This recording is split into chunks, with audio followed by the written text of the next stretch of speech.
Olá, você que nos acompanha aqui pelo Notícias Agrícolas, eu sou Letícia Guimarães e a gente começa agora mais um boletim para falar sobre o mercado do boi gordo. Vamos entender como que a gente vai terminando essa semana de negociações, sexta-feira, hoje, dia 8 de dezembro. Vamos entender também como que a gente vai ficando, né, nessa quase virada de quinzena e vamos entender o que se espera para o ano que vem também. Quem está aqui hoje para bater esse papo com a gente é o Iberville Neto, que é médico veterinário e também diretor da HN Agro. Seja muito bem-vindo, Iberville. Olá, Letícia. Olá a todos. É um prazer, Letícia.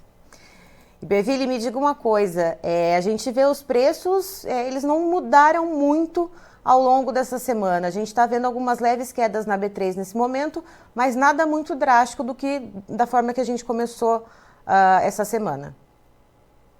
Não, exatamente, Letícia. A gente tem observado um mercado de lado firme, uma melhoria de escoamento no mercado doméstico, mas sem grandes alterações.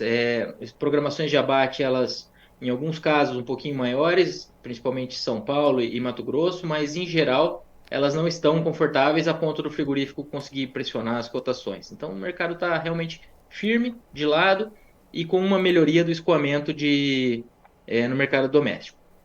O que a gente teve essa semana foram alguns dados em relação à questão do abate de animais, né? O IBGE traz os dados trimestrais de abate e o último trimestre foi recorde no abate de bovinos, né? Teve um aumento de 12,2% no ano e de 5,5% em relação ao trimestre anterior. Comenta um pouquinho isso com a gente, Berville, esses dados então de abate e o que isso traz de fato de movimento de preços para o mercado. Realmente, esses abates, Letícia, eles são resultado desse incremento da oferta observado em 23, em 22, e isso é resultado do aumento de investimentos que ocorreu lá atrás. Então, entre 19, 20 e 21, a gente tinha um mercado bem firme, investimentos na cria, isso aumentou o efetivo de bovinos, aumentou a produção de bezerros, e em 22 começou a penalizar a rentabilidade da cria, e aí começou a ir mais fêmea para o gancho desde o ano passado. Esse ano esse cenário continuou. Claro, quando a gente pega a sazonalidade do terceiro trimestre é de um volume menor de fêmeas, mas se a gente acumular aí de janeiro a setembro, tudo que aconteceu, a gente tem dados oficiais esse ano do IBGE, a gente teve um aumento de 10,9% no abate geral e um aumento de 8,9% na produção de carcaças. Essa produção de carcaças aumentando um pouco menos do que o abate, porque o peso médio de carcaça diminuiu 1,8%. E não diminuiu porque a gente teve necessariamente animais mais leves por categoria. O que aconteceu foi, como a gente abateu mais fêmeas, a participação de fêmeas maior, fêmeas têm menos peso de carcaça, quando a gente pega o peso geral, isso diminui. Tá? Então a gente tem essa movimentação. E, A participação de fêmeas até setembro foi de 42,4%, frente a 38,1% no mesmo período de 2022. Então, isso vem confirmando o que a gente tem observado no dia a dia, tem observado ao longo do ano, e a própria expectativa do mercado era de ser um ano de maior oferta de fêmeas, né? Isso vem se confirmando. e aí, quando a gente vê esse cenário desses abates de fêmeas nesse ano, a gente vê esse ciclo pecuário caminhando, né, no ritmo que ele deve caminhar, o que a gente pode esperar para o ano que vem? Né? Como que fica essa questão dos bezerros, né? Como que fica essa questão do investimento em tecnologia, como que o pecuarista olhou para isso nesse ano e o que isso deve se refletir para 2024? Letícia, em relação à participação de fêmeas que a gente ponderou aqui, é 42,4% até setembro. Na fase anterior do ciclo pecuário, a fase de baixa anterior, a maior participação de fêmeas ocorreu em 2018, foi de 43,2%. Agora a gente está com 42,4%. Ou seja, estamos próximos do pico de participação do ciclo anterior. Lá em 2013, se a gente voltar no outro ciclo ainda, a gente teve uma participação ali próxima de 44%, 43,8%. O que eu quero dizer com isso? Eu quero dizer que a gente está no patamar próximo dos picos de participação de fêmeas anteriores. Não que esse patamar seja algo que sempre se repete de maneira exata, mas é uma referência. E outro ponto que eu acho que é muito relevante é a gente acompanhar o que, que aconteceu com o rebanho de matrizes de corte nos últimos anos e o investimento até em ATF. Então, quando a gente pega entre 2021 e 2022, houve um aumento de 0,2% do rebanho de matrizes de corte, ou seja, estabilidade. Só que a participação das fêmeas inseminadas, esses números são do CPE e das BIA, a participação de matrizes de corte inseminadas caiu de 26% em 2021 para 23,5% em 2022. O que eu quero dizer com isso? Em 2022, a gente tinha praticamente o mesmo rebanho de matrizes, só que um pouco menos de investimento. Aqui a gente usou IATF, mas isso acaba ocorrendo em outros aspectos da produção de cria. Então, se a gente tinha o mesmo efetivo de fêmeas de corte com menos investimento, espera-se que a oferta de bezerros diminua. E a estação de monta de 22, que foi a que eu citei aqui, ela são os bezerros nascidos em 23 e que serão desmamados em 24. Então, na nossa leitura, o que a gente tem de informação hoje, a gente espera uma oferta de bezerros um pouco menor em 2024 frente ao observado em 2023, bezerros desmamados. Tá? Isso pode colaborar com um cenário de preços mais firmes para reposição e, por sua vez, melhorando um pouquinho a rentabilidade da cria e tirando fêmeas do gancho, tirando a atratividade não, tirando esse descarte de fêmeas ou tirando o ritmo desse descarte de fêmeas, isso pode colaborar um pouco com o mercado do boi gordo, tá? Não acreditamos que a oferta de bezerros vai enxugar demais no ano que vem, mas deve ser, na nossa visão, um pouco menor do que a de 2023. Ou seja, é aquele comecinho, aquele início, né, do começo da mudança, né? Início do começo. Essa combinação não ficou muito boa, mas é bem esse princípio, né, Iberville? Essa coisa incipiente de começar a enxergar a mudança do ciclo? Na nossa visão, a gente tem que acompanhar como é que vai estar a, vamos dizer, a busca por essa reposição. Isso pode ser um ponto que talvez amenize um pouco, porque a gente está vindo de um cenário com El Niño, né? Estamos em El Niño e devemos continuar em El Niño, pelo menos é o cenário mais provável até maio, aproximadamente. Isso tende a afetar a capacidade de suporte das pastagens, já tem afetado fortemente, mas talvez o ânimo do comprador. E talvez isso acalme um pouco essa possível recuperação de preços do bezerro, mas em nível de oferta, do lado da oferta, a gente espera uma oferta um pouco menor. Só que também o vendedor de bezerros vai estar com menos pasto, então talvez isso no mercado seja observado de maneira mais sutil. Agora, volume disponível de bezerros desmamados no ano que vem, acreditamos em redução. E aí você falou nas pastagens, ontem conversando com o Gustavo Machado da Stonex, e a gente trouxe a questão da disponibilidade de milho para o ano que vem, que isso é um ponto de atenção, já que a gente tem todo um atraso no plantio da soja nesse ano, a gente pode ter um atraso e até diminuição na produtividade do milho safrinha do ano que vem. Isso também entra nessa conta, Iberville? Quando a gente fala do milho, Letícia, eu acho que aí a gente já está pensando, entra na conta do boi do ano que vem, sem dúvida, mas eu acho que o efeito a gente já vai estar sentindo ele possivelmente mais de meados do ano para frente, porque esse ano, com a relação de troca muito atrativa que a gente teve de maio a julho, ali acima de 4,5 sacas por arroba, considerando São Paulo, a gente teve investimentos ali em terminação mais intensiva. Então, o semi-confinamento ele aumentou um pouco esse ano, aumentou até de maneira relevante, enquanto o confinamento deu aquela diminuída, se a gente considerar os números do IMEA como referência, por exemplo.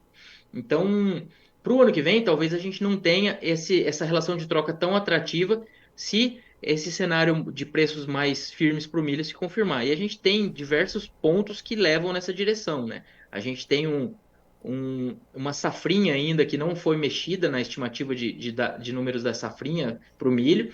E na última vez que a gente teve um El Niño forte, como temos observado ou pelo menos próximo, foi em 2015 e 2016 que a safrinha caiu 32% a sua produtividade na comparação com o ciclo anterior. Não estou falando que a nossa expectativa é de uma queda de 30%, mas tem espaço na nossa visão para que esses números de safrinha sejam ajustados negativamente.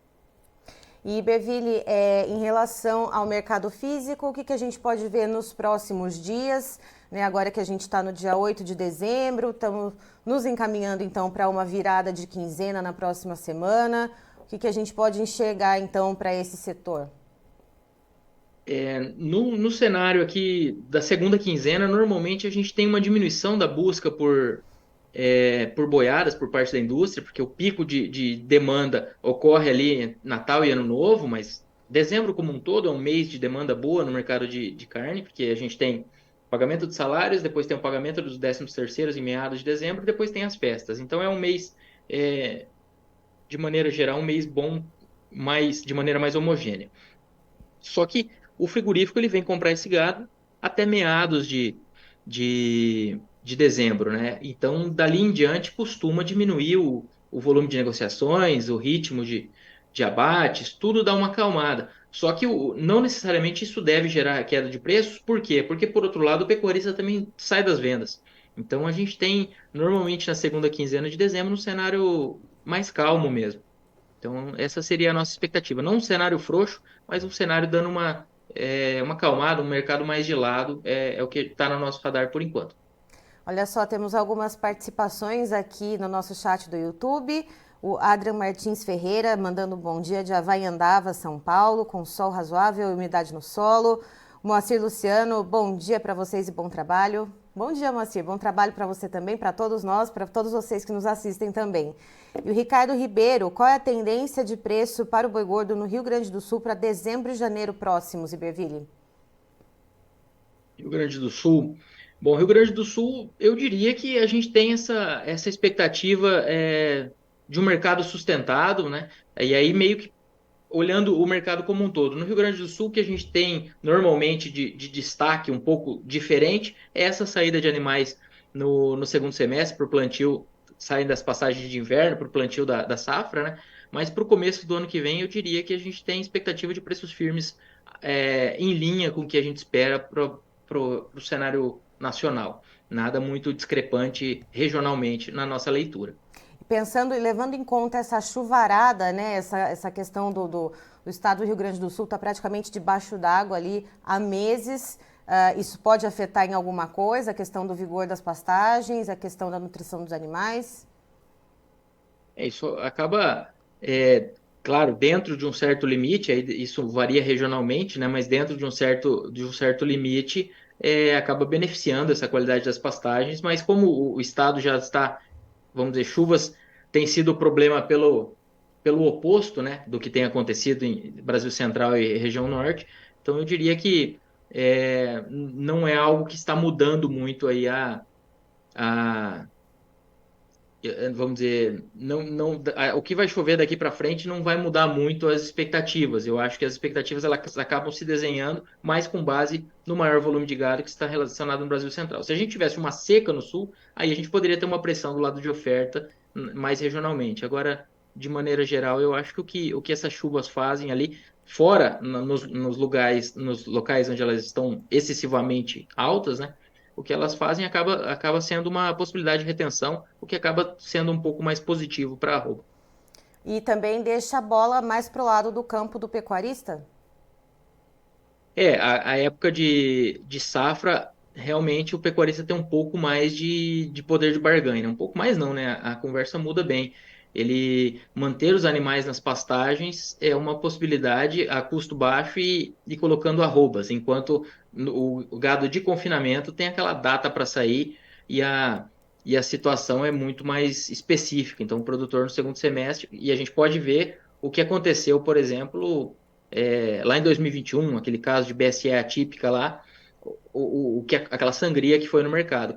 Agora, no começo, agora, no último caso que ocorreu em época de safra, o impacto foi relativamente menor.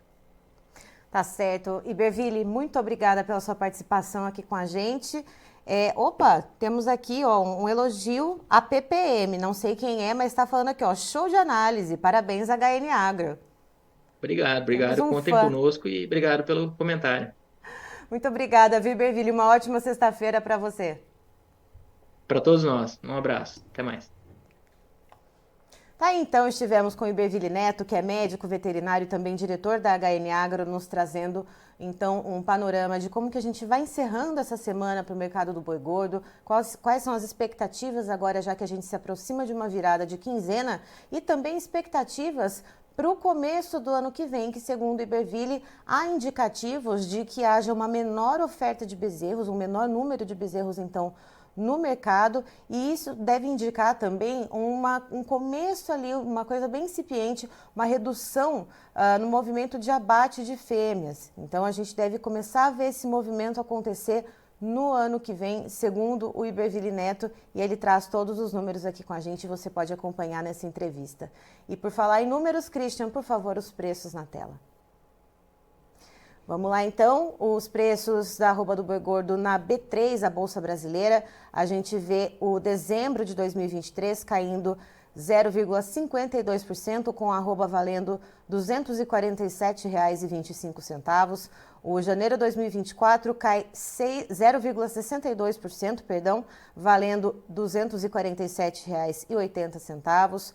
O fevereiro de 2024 tem uma queda de 0,40%, cotado em R$ 248,30, e o março de 2024 cai 0,60%, valendo R$ 248,05. E quando a gente olha para a referência do boi gordo no mercado paulista, do CPEA, a arroba ela está com uma alta de 0,98%, valendo R$ 243,05.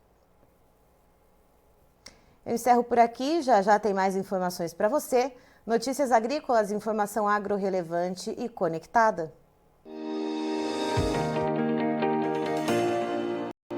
Participe das nossas mídias sociais, no Facebook, Notícias Agrícolas, no Instagram, @Notícias Agrícolas e em nosso Twitter, @Noteagri. E para assistir todos os vídeos, se inscreva no YouTube, na Twitch, no Notícias Agrícolas Oficial.